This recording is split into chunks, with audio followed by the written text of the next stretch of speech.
Get your brand on board with our podcast and a sponsorship campaign and get into the earphones of 100,000 plus highly engaged music and comedy fans within our show and across Acast's other famous podcasts. I'll even come up with a creative for you. Get in touch via producerpaul.co.uk and we'll have a chat about how it works. A funny taste in music with Andrew Bird. Hello, I've got a cold. I know you don't care, but that's why my voice sounds like this. Welcome to A Funny Taste in Music. It's me, Andrew Bird. This week is with Russell Howard. He is, he's a good comedian, isn't he? He's bloody good. He is a good comedian. He is, we sort of started around the same time. No, he started a little bit before me, but I remember when I started stand-up, right? Like now, most stand-ups are quite young. There's loads of young stand-ups, early 20s, even teens. That's quite normal. But when I started, it wasn't normal. They were all like sort of late 20s, 30s. There wasn't many young comedians. There was me, I think Dan Nightingale, Russell Howard, Matt Kirshen, Jared Christmas. There was about four of us. We were the young ones. And you were like, who's this other young comedian I've heard of? And they go, have you seen Russell Howard? I remember James Dowswell telling me, have you seen Russell? And I hadn't seen him. And on the circuit, sweet Lord, he was brilliant when he was on the circuit. What a comedian he was on the circuit. He's bloody brilliant now, let's not get that wrong, I'm just saying. Anyway, so I've sort of known him for quite a while, but I didn't gig with him that much because by the time I met him a couple of times on the circuit, he was already doing big tours and stuff like that. But still known him over the years. Play football together on a Tuesday. He's a good football player as well. That he'd probably want me to say that more than the comedian bit. I'll be honest. Very good football player. I reckon he would have been central midfielder that had bossed the game or a tricky winger. Not sure where he played. I'll have to ask him. Anyway, so now for this episode, I have some admin. I hate podcast admin, so I'm going to make it quick. And you think this is pretty cynical for me to choose this one because there'll be more listeners for this one because it's Russell. Let's be honest. There'll be people who've come to this just for Russell that haven't heard this podcast before. And I'm choosing this one to announce my tour. I've got the nerve to piggyback off of Russell's fame and promote my tour. Yeah, I fucking am. If you don't like it, switch off now. Yeah, I've got a tour. October, November, the twice postponed tour. You know why I cancelled it twice. Wasn't in the mood. So it's going to be October, November. I'm touring. I'm doing Northampton, Banbury, Milton Keynes, loads of dates. To get tickets and find out the dates for all of them, I won't go through them one by one. I'll give you more respect than that. If you go to my website, www.andrewbirdcomedian.com, not to be confused with American musician, www.andrewbirdcomedian.com. I can't even say a website address properly. So yeah, I'm going on tour there. So please come along. Please support this podcast financially, not just spiritually, financially, with the Patreon page. And so this is great, this chat with Russell. I knew he was really into music. I've sort of heard him casually mention bands, and I thought, and he's about the same age as me, and so I thought we'd have quite a few bands in common, but I didn't know how much he was into music. How, like me, he's sort of, you have it as your soundtrack during your day, all day. It's quite normal just to have music on. And I knew it'd be funny hearing about his family, the music. You wait till you hear. I mean, just hearing the music his dad was into and how he still listens to music, it's worth listening to the podcast for that alone. So here we go. A few adverts, stick with them, and then here's Russell Howard. A funny taste in music. The interview next. Hello, this is Rich Wilson, host of the podcast Insane in the Membrane, where we talk to funny and interesting people about men's mental health. People like James Acaster. Because we won't talk about emotions because we think that's bad. We won't talk about feelings because that's bad. So they've had to rebrand it and go, it's mental health. Go, mental. Our brains are saying, I'm pretty clever. Okay, I'll get into my mental. I like puzzles. And Rob Beckett. I've never even done a school play. I did some open mic gigs, did the Edinburgh Fringe, somehow got on the telly, and I'm on the other side of the world in the jungle doing nights, following Ant and Dec. And David Baddiel. Mum comes up to me and says, I'm starting this charity and it's for men and mental health in men, and would you like to be the patron of it? And my first thought was, oh right, so I come to this place every day. If I say no, she's going to be looking at me every day like, you cunt, you uncaring, pretending to be interested in mental health. That's Insane in the Membrane, available everywhere.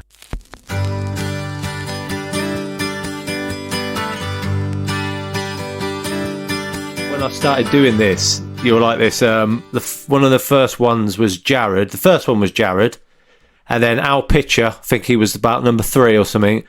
And every time Stevie Williams got a mention, just in passing. Oh, really? Yeah.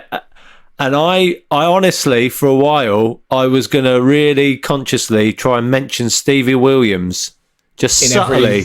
Everyone, just really subtly, just in passing, just like, oh yeah, Kings of Leon, yeah. Stevie Williams likes them. Anyway, I was going to do that for everyone until it got to the point. I just wanted one person to message, who is Stevie Williams? Why haven't you got him on? I was going to do it for years, but I bailed out early.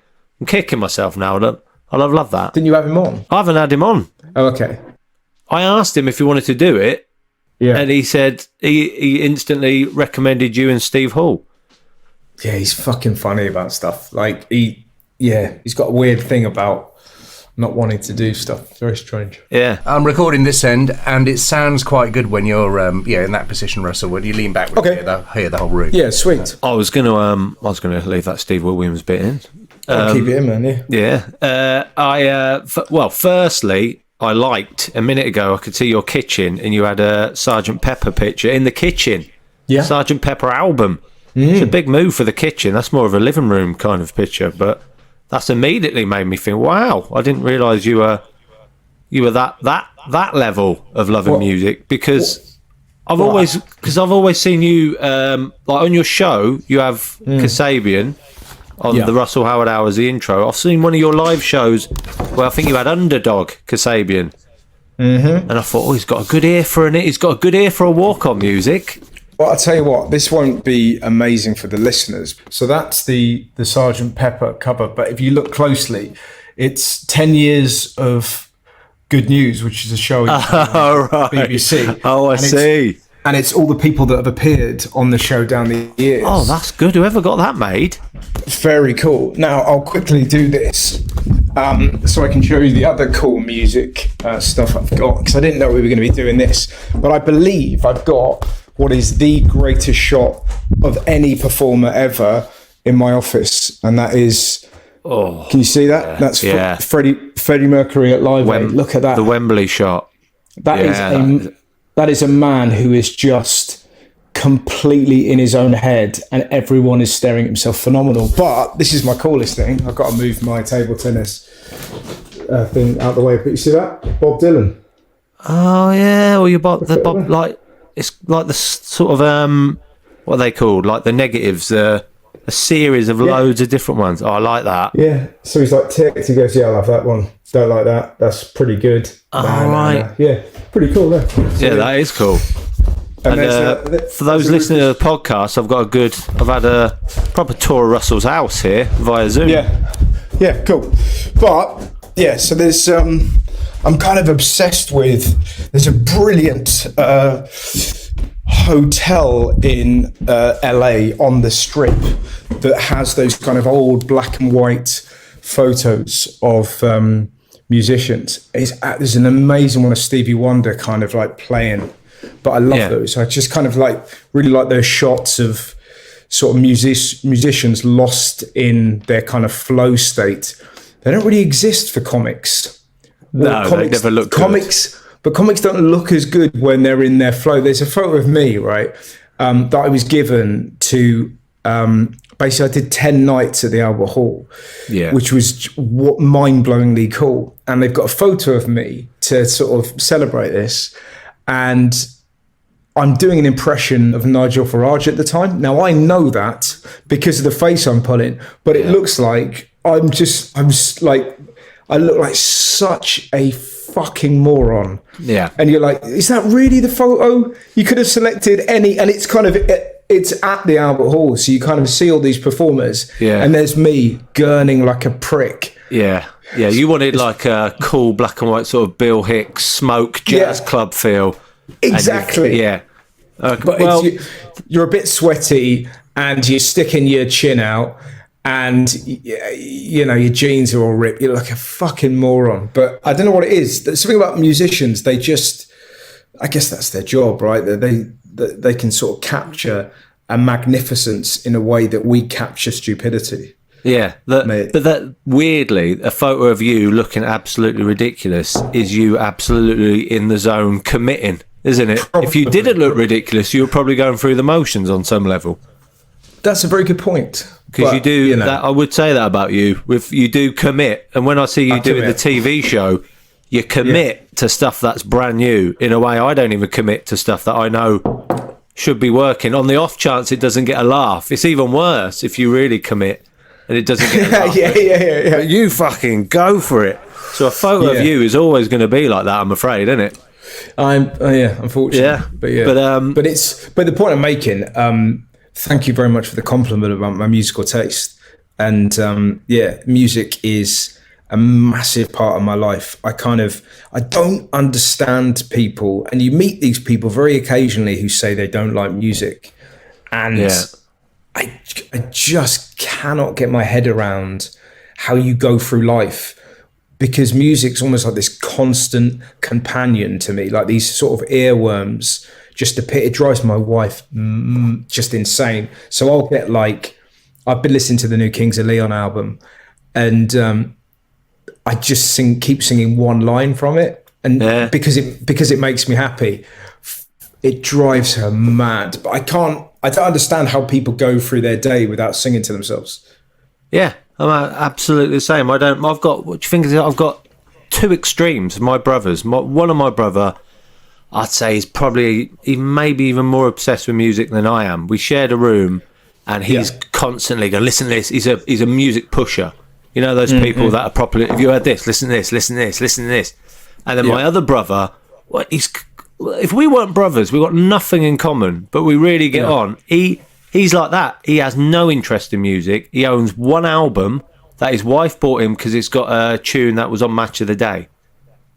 Wow. I can't get my head around it. And he says, but he sings along to stuff. He says, well, why do I need anything? It's on the radio, isn't it? It's free.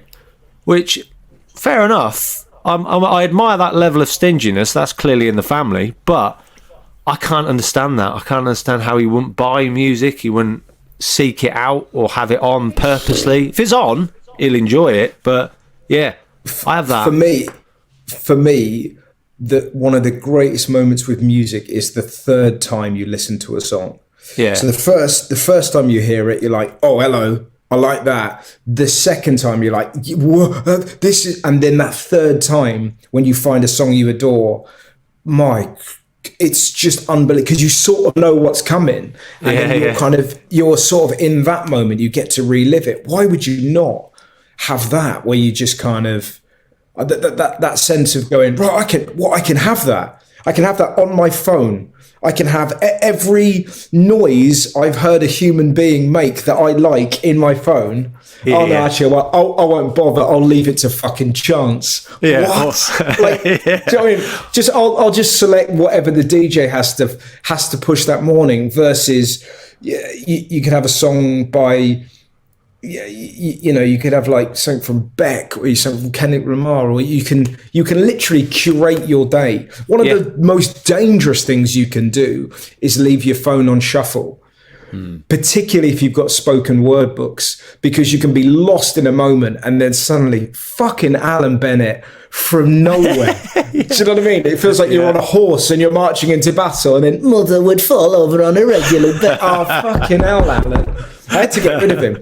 I like his work, but I can't run the risk that Bennett will find me in a gym. On the treadmill. You can't be going for your last 2-minute sprint and Alan Bennett kicks in. Exactly. The consumption took a lot of. Oh, fucking hell. Yeah. It's a quality Alan Bennett impression, though. I'll give you that. Well, because I've heard him a lot. Yeah, clearly. Yeah. I just went through this stage of kind of like, I wanted to listen to all his stuff, but it's just that juxtaposition of sort of Diesel powered by the Prodigy. You're like, yep, Diesel power, and then suddenly to him it's just they're strange bedfellows. Do you have a say on? Do you pick the stuff, your music for the show, your walk-on music and stuff? Do you pick that a lot? Yeah. I pick all of it. Me and my friend Kumar, who's my tour manager, I kind of pick it, I select it, and then his brother cuts it down so there's no pauses in between any of the tracks, so it just blends and it builds. Nice. And then we have this, a bit like they have at the Glee, we have this kind of final 15-minute power track. So you pick the whole thing. The whole house music, basically, the whole as in house music, as in all the interval, everything, every single thing, and then the walkout you DJ music. Your whole night. Yeah, totally. That's the dream. I'd love to do that. Yeah. But how many times have we been at a gig? And very often I'll kind of sort of say to Kumar, I'm like, can you get them to turn the music up? It's just too. It just sounds that kind of sort of local theatre, sort of 80s like boring humdrum song. Yeah. Like you can create, like that's the thing that music does. Music creates its own atmosphere. It's like liquid emotion. And like if you hear like Helter Skelter being played at an arena, it's just, oh my God, it just gets you ready for, you know what it's like. You've played rooms that big with Michael. Anything you can do to make that situation sort of more hyped up is a good thing. There's a few songs you see where I like that, when you see people instinctively, without even knowing, going "oh fuck" like that, because they like Helter Skelter or something comes on, a good start to a song. So it's a good point. Why wouldn't you have that if it's your gig, your whole night? Why would you have it? Put it to chance. Oh yeah, absolutely. Let some 75-year-old who's worked in this theatre for 40 years, let him choose my music. That's a good point. Yeah, imagine that. Good night, sweetheart. Well, this is going to be weird, isn't it? Because it sort of, and it helps. Sometimes I think you can almost leave these almost Easter eggs for the kind of content and the kind of stuff they're going to see. Yeah, you know what I mean? But there is. When I thought of chatting to you about music, I did think there was one of them where, when you've got an album that you absolutely love and you're just getting into it, like you said about like second, third listen, and when you're like, well, this album, I'm going to be obsessed with this for the next 6 months, a year at least. And you want to find other people that know it, and you ask, have you heard of this? And especially when it's someone really unknown. I had that with you, where it was Gavin Osborne. Yes. And we, for those who don't know, we used to play football on a Tuesday, and he does loads of shows with Daniel Kitson and supported him on tour. And he does. How would you describe his music? It's very, it's borderline comedy, some of it, and then it's kind of, it's sort of very inventive, satirical folk songs, I would say. Yeah, it's sort of somewhere between kind of Billy Bragg, Bob Dylan, and that's a good description, really. But do you know what I mean? It's kind of, but he's lyrically ambitious. Yeah, but also kind of, it's somewhere between Have I Got News for You and Bob Dylan. Do you see what I mean? That it's kind of, because it's very, it's very jaunty, it's very British, very funny, but it's also, he wrote a brilliant song about the NHS that he kind of did almost a bit like Dylan. He wrote it as like a topical song. And for a gig in Bristol, He just did it because it was a gig for the NHS in Bristol that a bunch of us did. And he kind of, specifically wrote a set. And it was this song about the NHS. And we've had it on my TV show. And I think he released it as a single. I think it did really well. It's a brilliant song. It's really beautiful, really kind of... it was the perfect end to the night. It went so well that he performed it in the middle of the show. And then at the end of the show, because people realised, can we have that song again? That sort of summed up what we felt, So you really liked that. And so did you mention it to Gavin? Or did you mention it? Because I remember we were... I was sort of fascinated who he was, because at football, it was mostly comedians on a Tuesday. And I was sort of fat, and they're like, he supports Daniel Kitson, and they do stuff together. And I was like, really? How does that work? And I was sort of, and then I always kind of try and when a musician or if a comedian's wrote a book, I'll buy that book to show support of other comedians.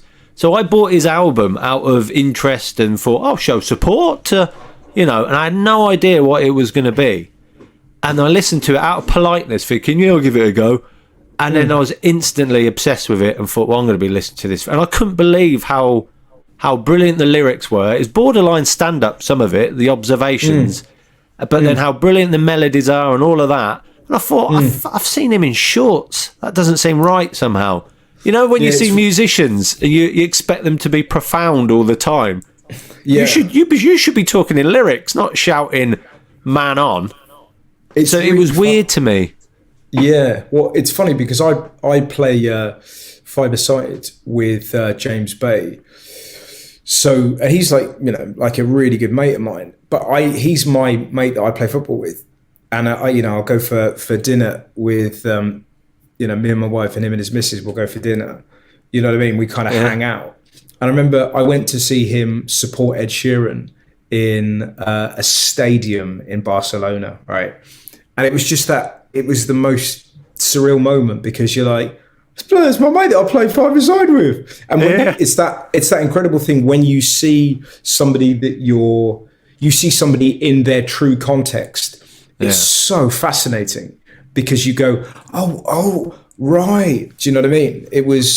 I often think that a bit with someone like Kitson as well, that you get so used to just playing football with Daniel, or, playing computer football with him, that when you see him on stage, you're like, oh, he's a genius. I completely forgot. I forgot he's a genius. Yeah, I forgot, because I'm used to him playing football in what looks like rags.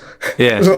And now... how normally he's got such a vulgar, potty mouth that you forget how profound he can be. When he says something, you go, geez, I forgot that. I forgot he's a genius. Yeah, it's a good description. He's profound and potty. Yeah, it's a wonderful combination that he's managed to corner, isn't it? Yeah. But with Gavin, I remember I was obsessed with his album. I just couldn't stop listening to it.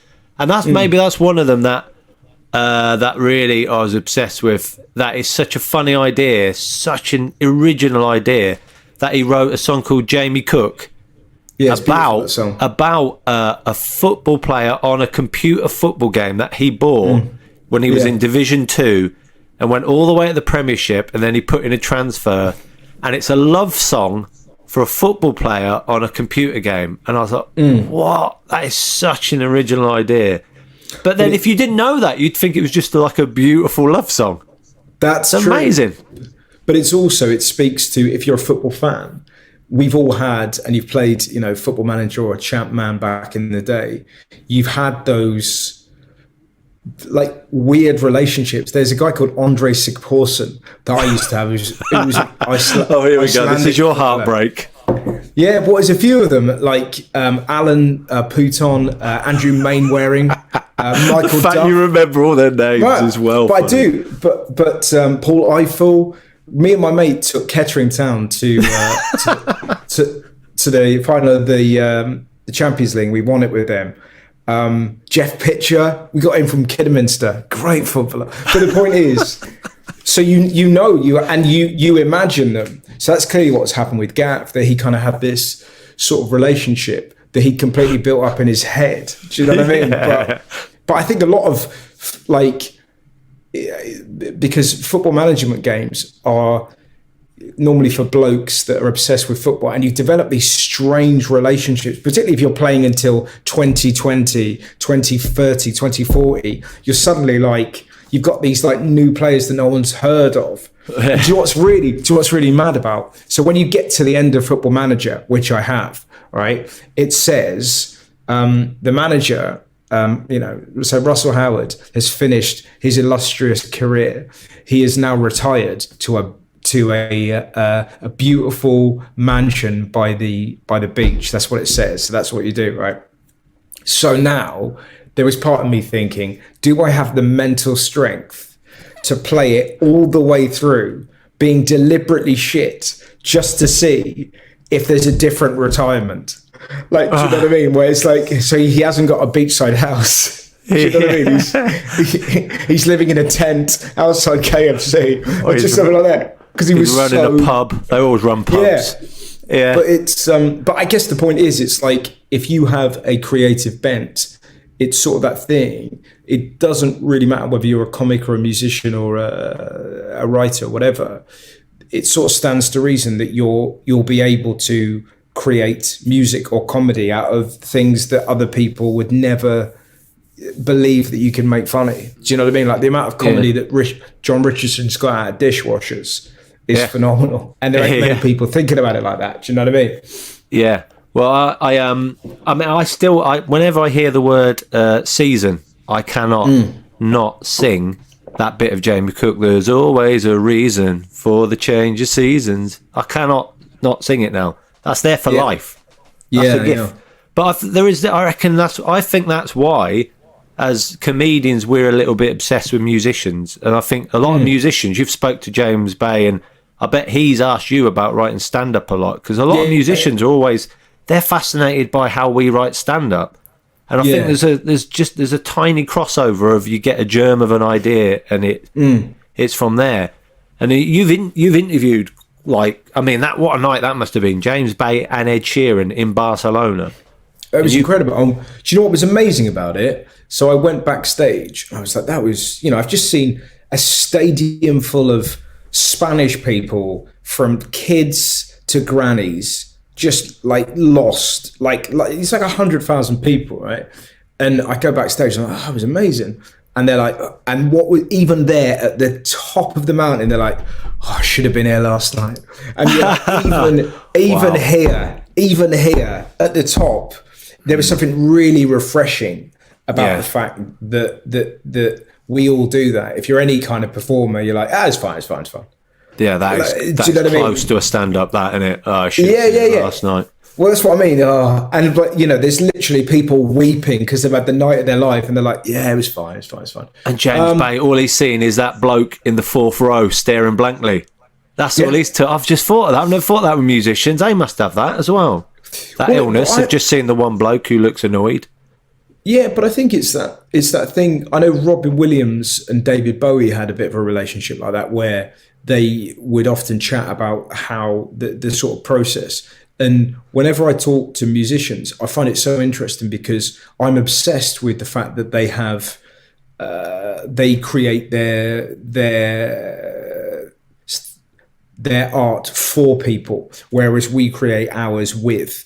So they literally sit in a room on themselves or with mates, and they kind of have the germs of ideas, and they kind of turn them into something magical, and then they put it out, and then they perform it live.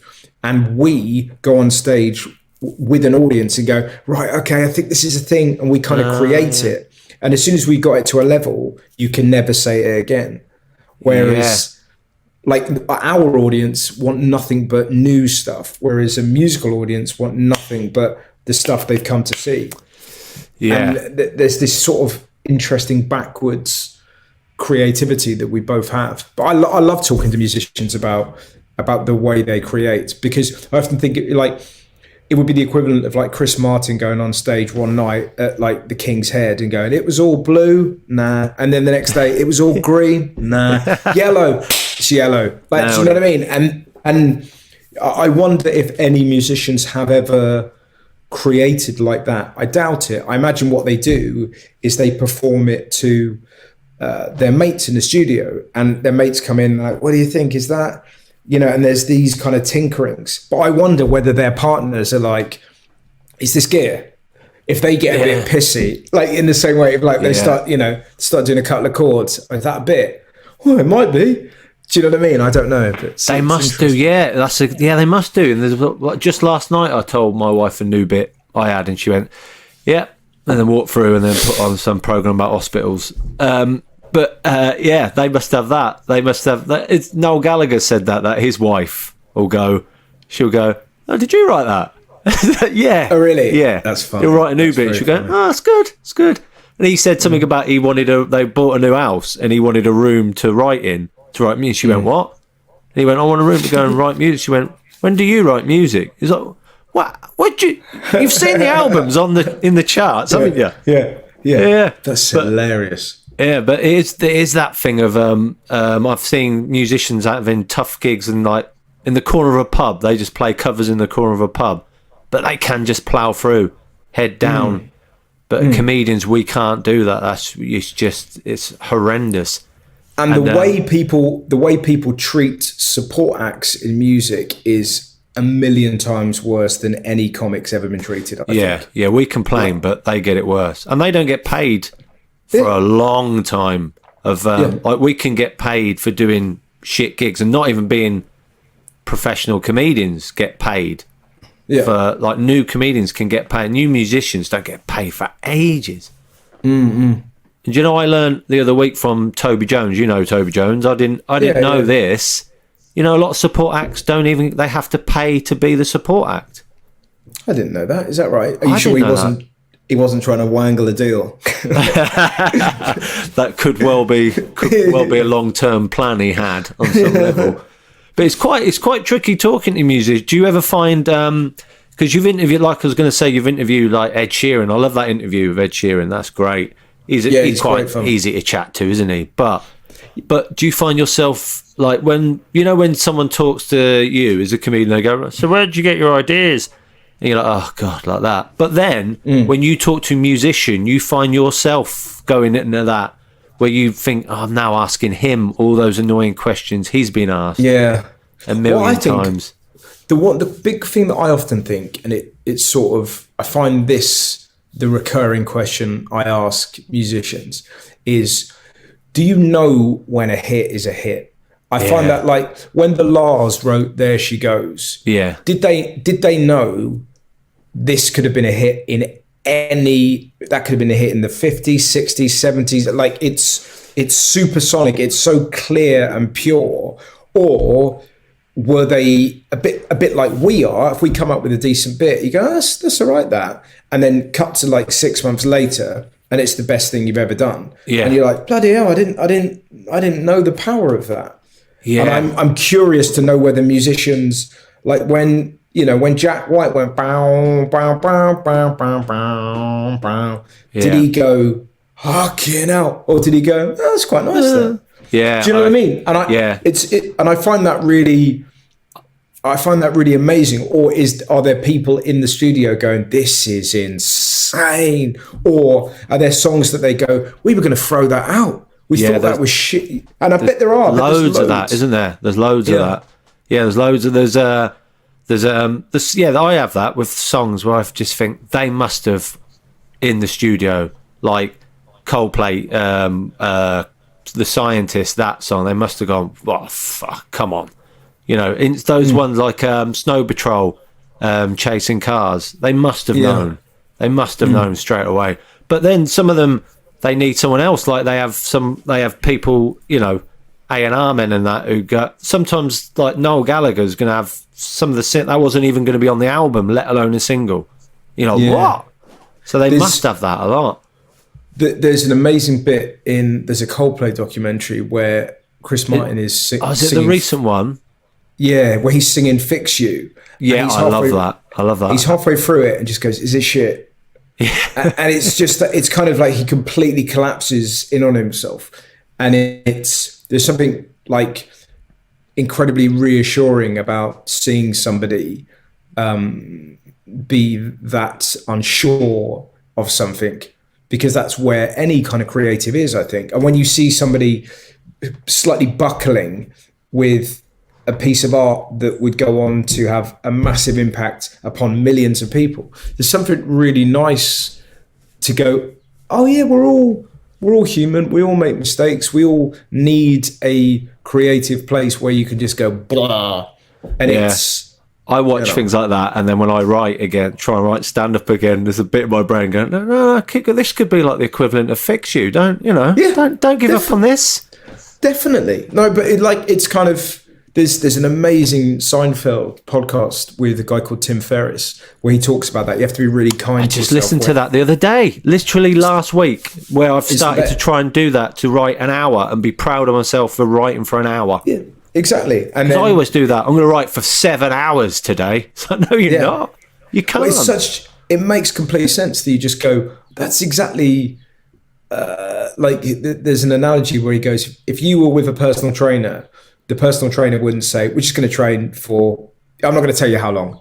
Yeah. You have to have an amount on it, and you go, oh yeah, sweet. I'll just do 2 hours. Fine, I can do that. Do you know what I mean? Yeah. Was it Al Pitcher forwarded you that? No, it was me. He forwarded me it. I forwarded it to Pitcher, and Pitcher's now, turns out he's spreading my fucking cultural drops. Oh, there you go. I got it from you then. You gave it to Pitcher, then Pitcher gave it me, and then Jared did. And then I said to Pitcher, Jared's just sent me this. And he went, I sent him that, but he's not even listened to it yet. So now I can send to him, Russell, send that to you. That's good. I'll enjoy that. Exactly. I'll enjoy that. We haven't even sent it to Steve Williams yet. Ding! Yeah, there it is. But I tell you, when I spoke to John Richardson the other week, we mentioned about you two working on Six Music.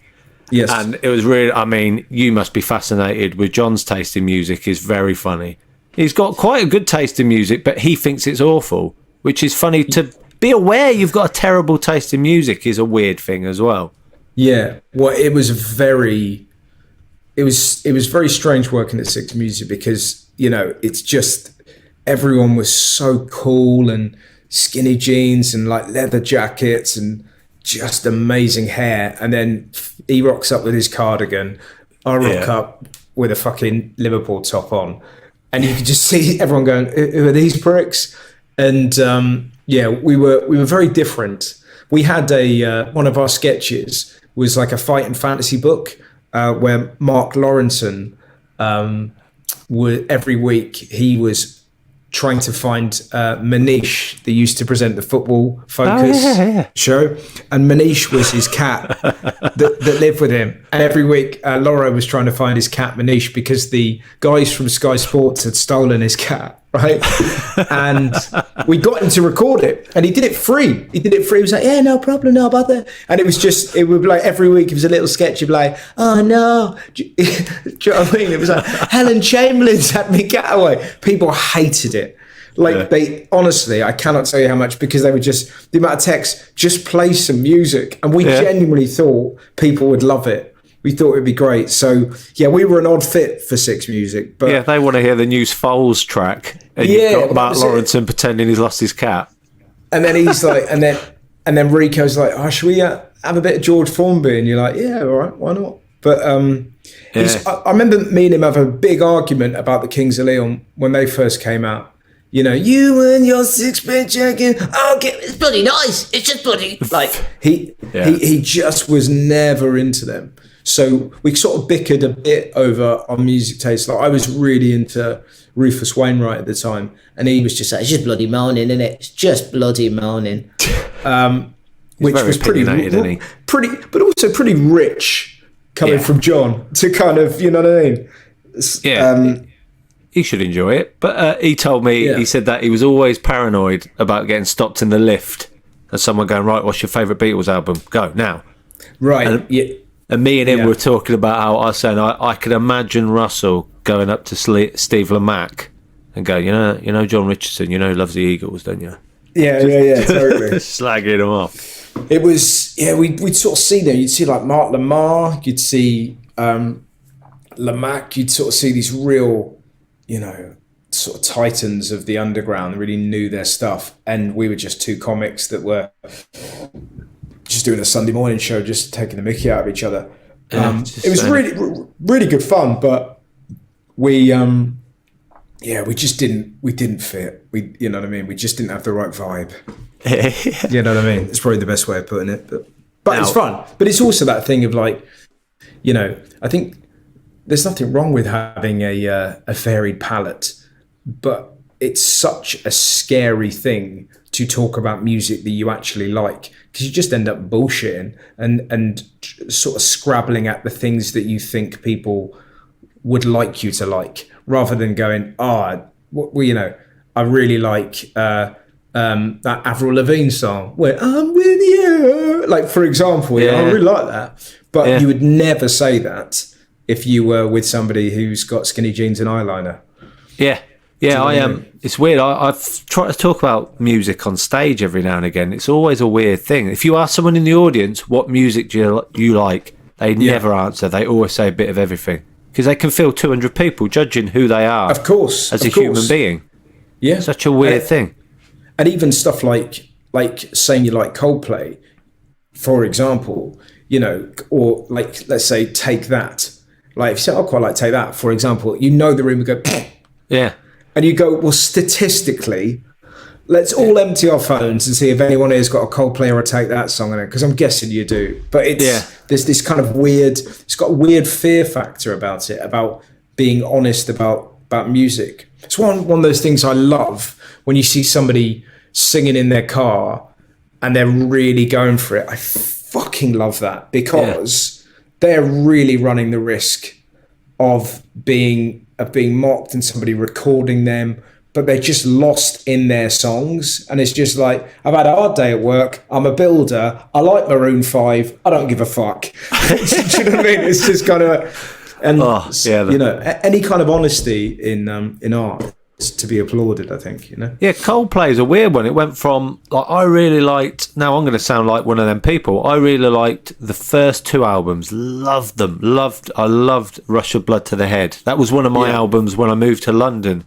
I was in London, didn't know anyone, and that had just come out, and I was listening to that all the time while doing open spots and stuff, and I love that album, and I like the one after that, but then they went a bit massive, and that's the weird thing when bands go huge, and then they became in comedy a go-to example of a band to slag off. It goes through stages of comedy where there's a go-to band or someone you can slag off. An example, Coldplay was that, and still are probably. And I don't know why. Yeah, exactly. But I remember being in a coffee shop in America, and it said, you'll be glad to know we don't play Coldplay, and that's what it sort of says. And I was like going, it's such a cowardly approach, because you're like, all right, what do you play? What do you like? I'm not gonna say. Well, have the courage to stand behind something you adore. Do you know what I mean? Good point. There's an amazing quote that Chris Martin said. I'll probably get this wrong, but it was along the lines of, he goes, I realise that a lot of people hate Coldplay. So what I try and do is make music so brilliant so that people who do like me, they can feel proud of themselves. And I was like, I thought it was a really interesting way of looking at it, where you just go, it's quite vogue to say, oh, that's shit. But there's obviously people that like it. So you just have to make them just forget about all the other noise and just make something magnificent for the people that are waiting for you. Very privileged position to be in, but also, I think the right approach. Yeah, they're undeniably a great band. Totally. I don't know. Exactly. I don't know what happened. But now, a question I always ask, and I was looking forward to this with you, is because it's a good sort of barometer of someone's taste in music, of sort of getting a gist of where they come from, is what music their parents listen to. Now, I am fascinated to hear first, obviously, what your mum listened to. I have no idea what it'll be. I imagine she sang a lot around the house. I don't know why. I could hear her singing. Well, funnily enough, we would always listen to the top 40. So that was the big thing. Like when we were kids, it was just kind of like every Sunday we listened to the top 40, and Mum would cut our hair that was sort of like, that's my memory as kids. So we'd be listening to Michael Jackson, was huge in our house, Tracy Chapman, UB40, Madonna, and REM. Those were the big ones that my mum and dad. Sounds familiar. That sounds sort of late 80s. Yep. So that would be your because we were about the same age. I think. Yeah. I think you'd have been a year above me at school. Always will. But absolutely. That sounds about late 80s. Yeah. But would your mum listen to all of that stuff as well with you?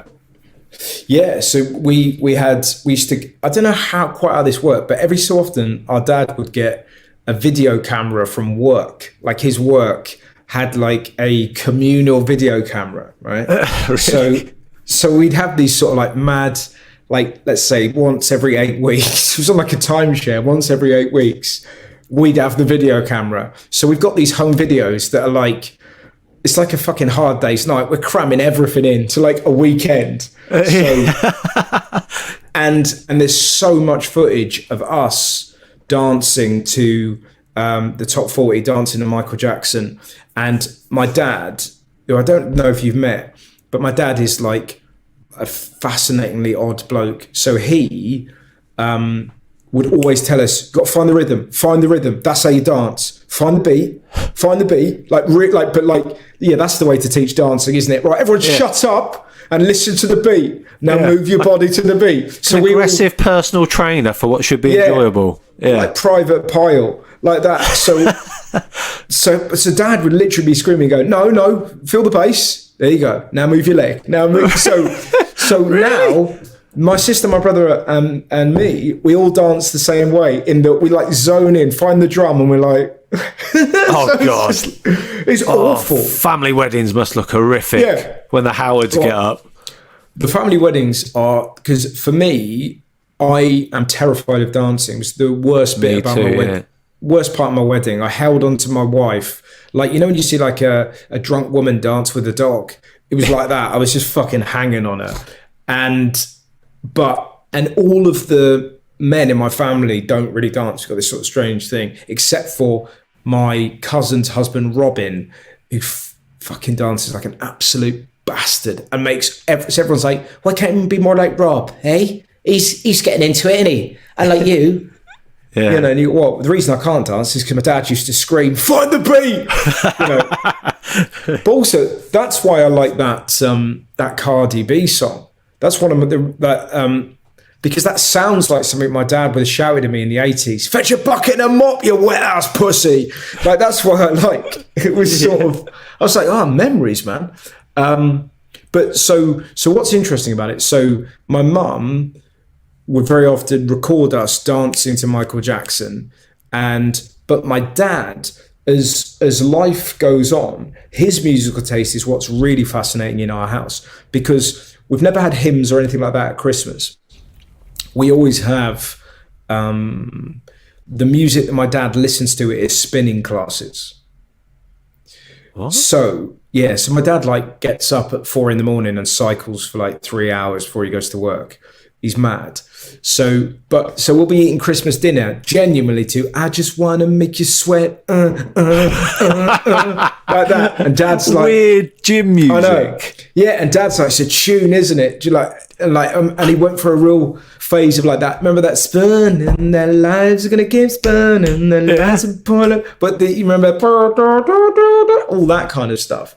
And I remember during the end of the first lockdown, I was round their house and my dad's on his bike cycling away. It's like, 7 o'clock. He's been going for like 3 hours and he was singing along to, remember that Salt and Pepper song? I want to set you up. Like my dad's 64 and he's like on a bike and he's singing about sexing himself up or presumably sexing mum up.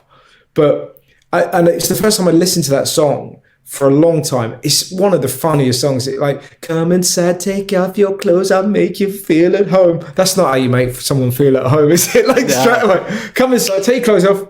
Come on, I'm going to sex you up in a minute. And there's a line in it where he goes, he screams, making love until we drown. It's just like, what the fuck? He's on a wild. bike bellowing that in the house. Yeah. So Wow. my dad has the peculiar taste in music. My mum's very much a watcher, and she really likes now. My mum really likes Rufus Wainwright, and she really likes Coldplay. But my dad is the one with the really strange musical taste. I was not expecting that. So That's going to ruin a lot of songs for you. Your dad on a bike singing them. And because gym music needs to be in a gym. It's very specific, some of that music. You hear it in a gym, and you're like, oh, God, I won't want to hear this in any other context. No. And he's got it blaring in the house. Yeah, exactly. Christmas dinner. My dad listens to the kind of music you'd have at like an industrial rave in Berlin. Do you know what I mean? And he's 65. Every Christmas is always like that. And that same Christmas, it was already tense because me, my brother, and my sister's ex were playing Pro Evo on the PlayStation, which is what we do every Christmas. That's our little thing. We have a little group tournament. We see if we can get to the and win it. And we got to the final, and my brother missed an open goal, and we lost. And it fucking ruined Christmas. It was just like, I just can't believe we got all that way, like 3 hours solid. It's so terrible. My mum's cooking food, and we're like playing computer football, and Dad's just lubing himself up for his morning ride. But it's sort of moments like that where you just go.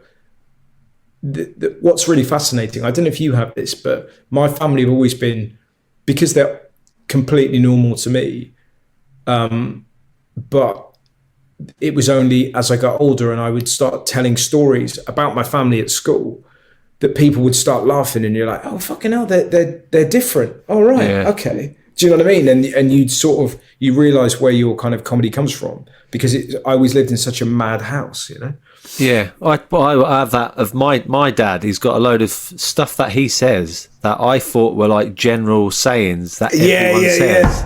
Yeah, and then you find out, oh no, just he says that. He made that up. Yeah, that's mad.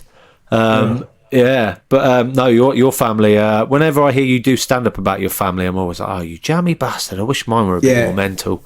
Yeah, it's funny, isn't it? And I just quite like that. I just like the fact that our family Christmas, we've never had Christmas songs, and there's something. It would be strange if my dad wasn't trying to play like Nile Rodgers to us as we're eating turkey. Do you know what I mean? There's something quite, but it's like his music. He's always like, "This is a banger, innit?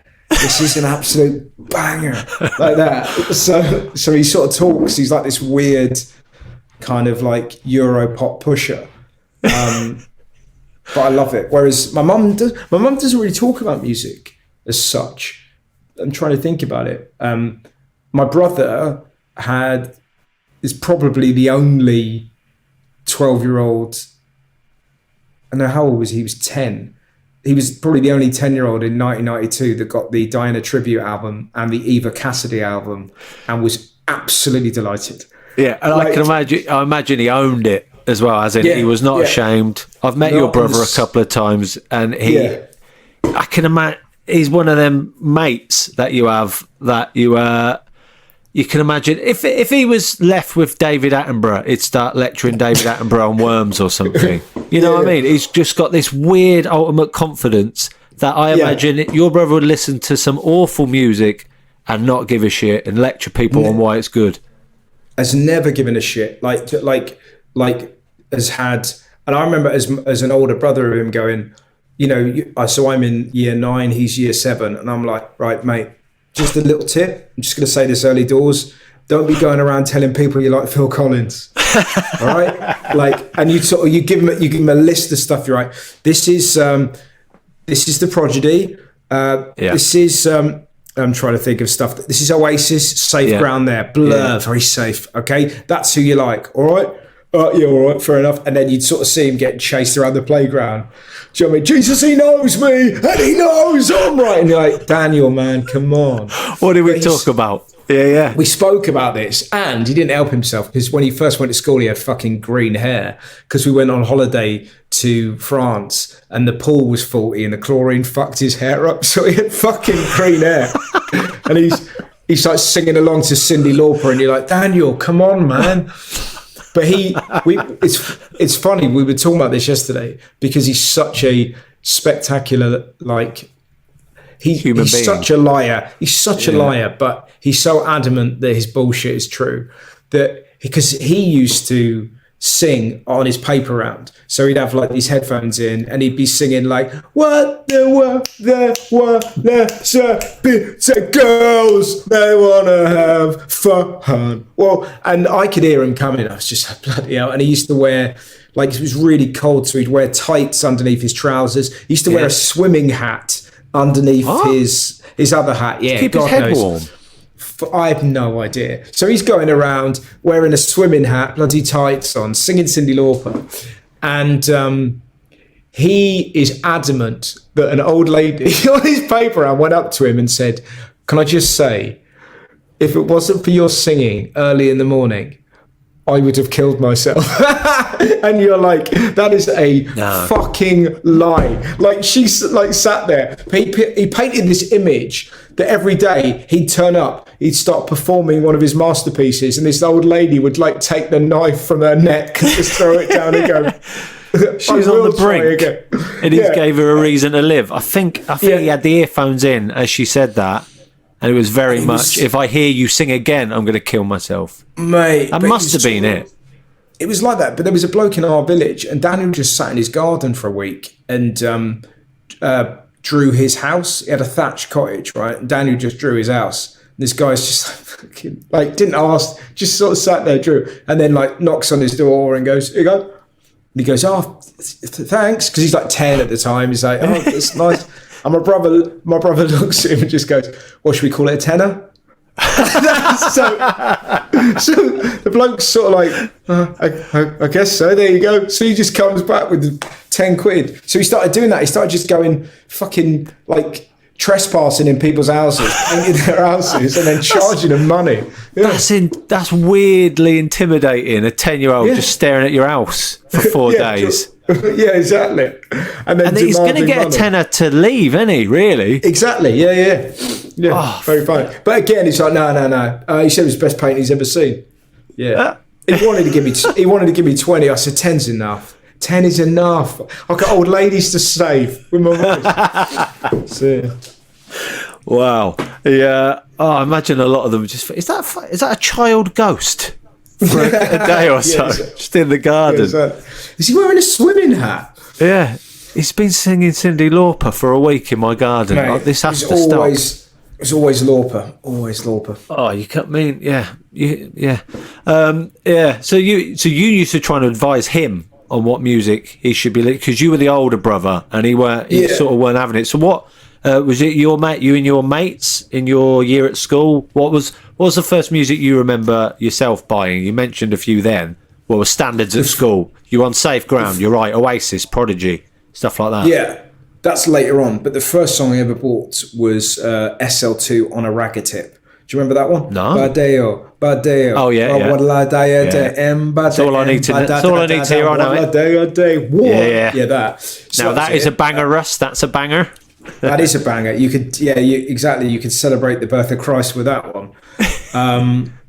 That was the first song I ever bought. And then, do you remember when they used to do those kind of? You can get, you have to buy one CD a month. Yeah. You get 6. Remember that little white magazine, and then you get your first 6 free. So I remember I got all the Beatles albums when I was like 11. Kind of like, I sort of panicked, didn't really know about young, music. 11, I know. We get into the Beatles. But I kind of did it like that sort of Please Please Me and She Loves You, yet really simple songs for an 11-year-old. So then I had this sort of like growth throughout my school time where I'd kind of like, sort of like evolved with them. It's really interesting, actually. I sort of came back to those CDs. So they were my kind of, that was my staple, really, the Beatles. And it was around the time they brought out remember the anthology? So they brought out the Free as a Bird. That's what got me into the Beatles. But you were already into them at that point. You were already, old news, everyone. Old news at school. But I was been into these for years.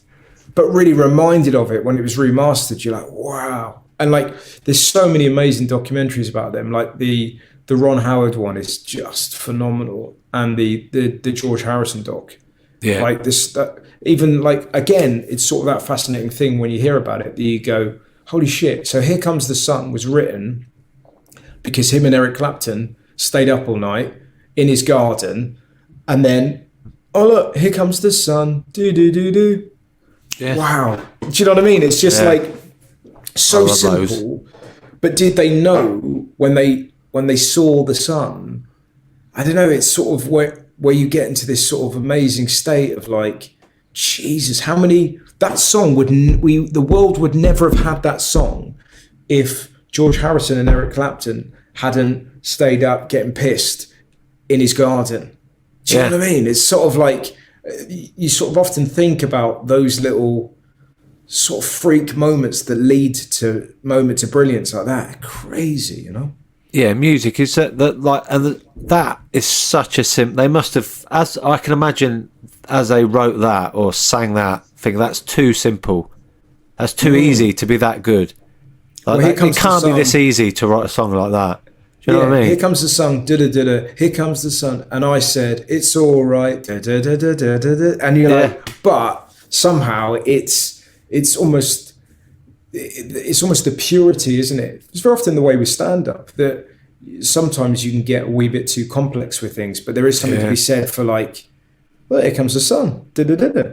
Yeah. I know exactly what you mean. Yeah. I often do that where I write a bit and then try and be too clever and overwrite it, and then it's gone. It's just that's it. Yeah, that simple. The first bit, that was the funny bit. That was it. You didn't need all that other shit. I like that. There's loads of that with the Beatles, of stuff where like Paul McCartney dreamt Yesterday. The song Yesterday, dreamt it, and it was called Scrambled Eggs as a working title. Yeah. And he went around like a comedian. He kind of went around asking, have you heard this? Have you heard? Because he thought he'd heard it somewhere. He can't have just thought that tune up. And for months he was asking people, is this like an old jazz tune from the 20s that I've remembered? Or and he finally just, And, it's amazing. Can you imagine if you took some of your dreams on stage? Fuck me. You'd be locked up, man. Yeah, my wife would know I cheated on her a few times. I had a dream cheat again the other night. The problem as well with talking about dreams is people either don't care or they care way too much. Yeah. Do you know what I mean? So you're kind of like, oh, I had a dream where I had one the other day. I sort of told my wife, I was like, flipping out. You know, you wake up exhausted. Yeah. She's like, what? I said, well, I've just been running away from a fucking hippo. Like that. And she's just like, all right, fine, just doesn't care. But then like there'll be certain people in my family, like my cousins, who are like, you need to repair relationships with your father. It's straight into that. Of like, let me tell you about that. It's sort of, but wowzers, man. Like, there's something so fascinating about the fact that his brain was just like, just trying to get out. Oh, hello. Yeah. But, do you imagine waking up with a joke as good as Yesterday just because you dreamt it? What the equivalent of that day. Wow. Yeah. Oh, yeah. Do you reckon Peter Kay was ever like that? Garlic bread. He just woke up. Let's bit on garlic bread. Yeah. Exactly. Has anyone done it? Paddy McGuinness. So you the Beatles, and then what sort of then? Where did you go from that? What modern music did you get into yourself? Where you thought? I was really into. What did I like? I really liked a song called "Candy Rain" by Soul for Real. Was a big fan of that. What was that one? It goes, my love, do you ever dream of candy coated? Oh, yeah. So kind of like that. And I liked, it was quite kind of like, sort of like mainstream R&B. And then sort of Oasis came along. I remember listening to, I listened to Morning Glory around my cousin Ria's house on her Discman, and was just like, what the heck, and it was sort of that amazing thing, loved it, and then was like, what, they've got another one, oh wow. So I had this double whammy of then going, oh wow, now I've got definitely maybe. So I kind of I love that feeling when you get into somebody, you go, this is really good, and you're like, well, they've got 7 other albums, and you're like, yes.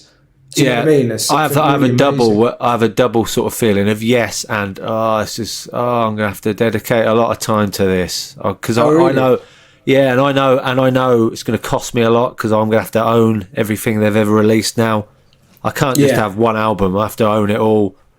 It's funny that, isn't it? But I've always come to stuff quite late. I remember in like sort of 2000, maybe it's 2000. And just going to my mates, I tell you, a really good Radiohead. They're all right, like that, and they're all like, yeah. I mean, the world's sort of known about that. You know what I mean? I'll admit I'm like that. It's taken me a while to be honest about it. I used to, in my head, think I was one of them that had my finger on the pulse and I knew about bands. But no, I can't. I was with Oasis. I was so obsessed with the Beatles. I missed out on Oasis for the first. While they were massive, I was too obsessed with the Beatles. Oh, that's interesting. And I got into Oasis as people were sort of then getting over them. So that's interesting. I'm late to all bands, and then I was obsessed with Oasis to the point I then probably missed out on the next band that come along, like Arctic Monkeys and stuff like that. So I'm always catching up. I tell you what, you don't realise just how creepy the Arctic Monkeys lyrics are until you've heard them said by a northern man at a karaoke. Like we before a gig, we had this bloke and he was doing it really slow. I bet that you look good on the dance floor. And you're like, oh God, this is so. I don't know what you're looking for. I don't know if you're looking for romance or I don't know what you're looking for. And you're like, it was really funny. That sounds like a cracking album. John Richardson in a seedy way. Saying in a deadpan voice all of the Arctic Monkeys lyrics, I'd pay for that.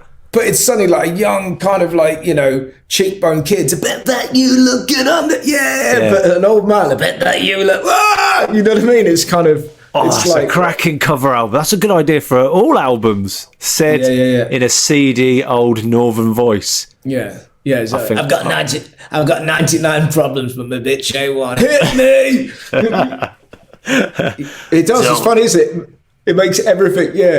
Saturday night, and I like the way you move. Pretty baby.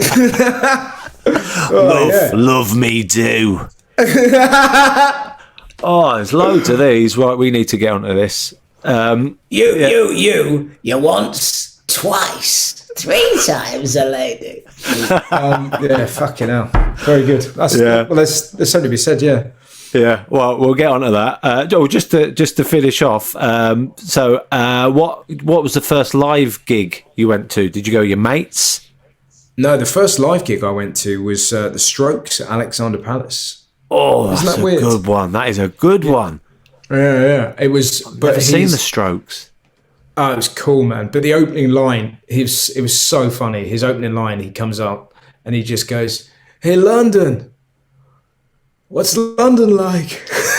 Like that. And it was just that thing where you're like, bloody hell. Like, it's like, when you see, I remember seeing Damien Rice at Glastonbury once kind of come on stage, and he had an Israeli flag and a Palestinian flag, and he folded them together and went, "It's that easy." And you're like, well, it's not, is it, Damien? And it was... That's origami, Damien. Yeah. It's just those are just 2 flags you put together. Sing your songs. Yeah, the Strokes came on like a lost tourist. What's London like? Where should we go tomorrow? Yeah. But they had Regina Spektor was their support act as well. It was amazing. It was just like, and that would have been, I reckon that was 2001. Like great big gig. They were just, I think the second album had just come out, so they just had this kind of. Oh, such a tight gig. It was brilliant, man. And then but I was quite late to music gigs. I never really went to kind of gigs when I was a kid. Me neither. Because I grew up in the middle of nowhere. You grew up out in the sticks as well. So it was unthinkable, wasn't it, to go to a gig? Yeah. How would you get there? I used to. It's that funny thing. Even to go and play football, I used to go like walk like a mile and a half down to the bottom of the road. So I get picked up to go to footy. So I just spent a lot of my time sat on walls thinking, and I didn't have a Walkman, and I didn't have sort of a discman or anything like that. So it's kind of fascinating that you're kind of in your own head a lot, you know. But it's kind of funny. Like I remember John Oliver got an iPod really early on, honestly. And whenever, you know, when you kind of go around a mate's house when you're a kid and they've got a good toy, and you're like, can I play with your toy? I couldn't get my mind. I was like, you've got like every song here, mate. This is fucking incredible. Yeah. And it's amazing now that we take it for granted, but you sort of imagine, think of all the oceans of hours that we spent on walls sitting around, and we didn't have like an iPhone with every song we loved. Flipping out. I used to try when I was an open spot, I used to have a Discman, and I had a thing, one of the pouches with about 40 CDs in it. Yeah, and I just remember DJing to myself on the way in gigs, and just now having all of that. I only just got Spotify recently, and just the other day, I just suddenly thought, I've never listened to Johnny Marr's third album. Oh, there it is, that easy. But it doesn't feel right listening to it. I haven't listened to it yet. I still feel I should buy it. I'm completely with you. I don't really go on Spotify. I only buy stuff because it just feels like it's like, come on, like. You can afford 79p for that, for fuck's sake. Yeah. Like, do you know what I mean? It just feels a bit wrong. But Spotify for podcasts, I think, is fine. I don't mind that. That's acceptable. So what do you think is the best gig you've ever been to? Have you got? Barcelona. That was Ed good. Sheeran, James Bay's going to take some top in that. In no particular order, Coldplay, Crystal Palace with John Richardson was amazing. I went to watch Rufus Wainwright with the Guillemots in Bristol, incredible. Not with John Richardson, though. Definitely not with John. No. Went on my own, actually, to that. Nice. The Divine Comedy, I saw them in 2019. It's probably the last music gig I went to.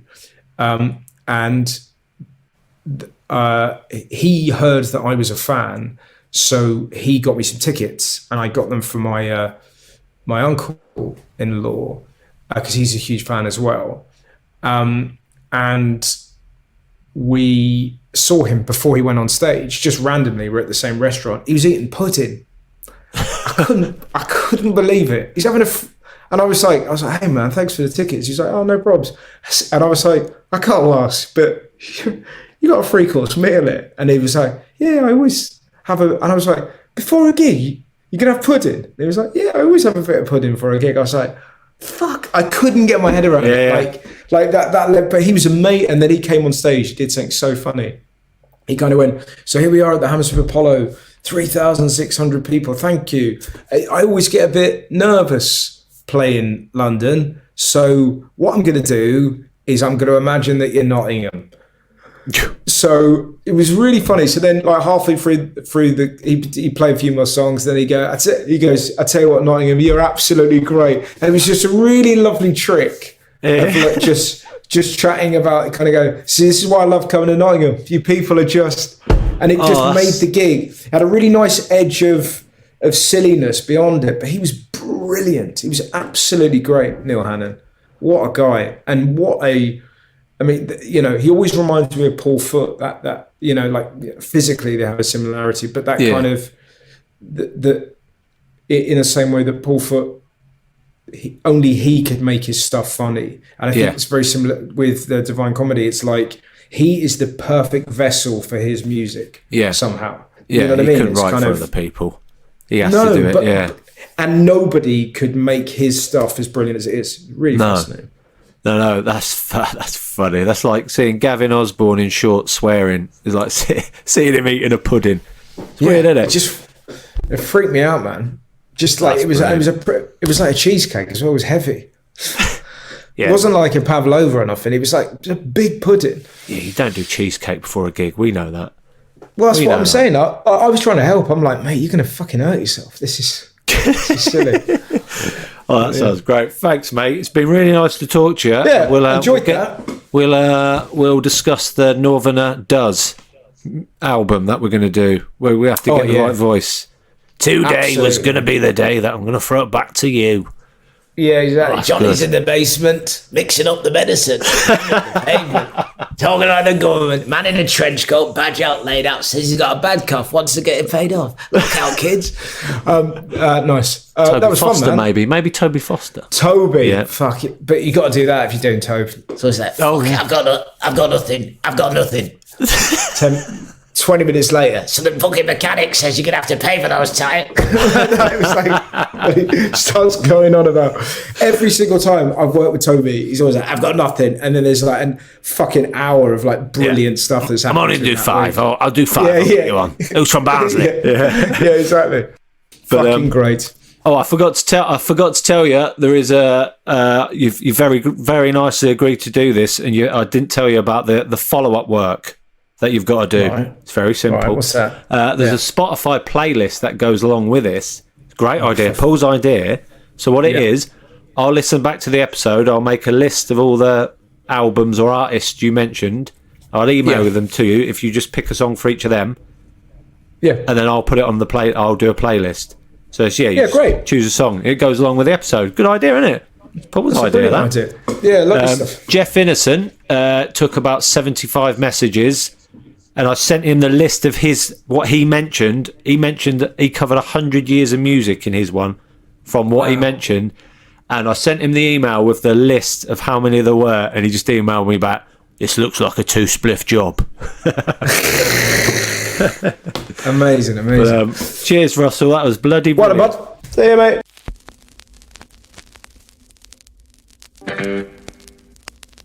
A podcast from producer Paul.co.uk.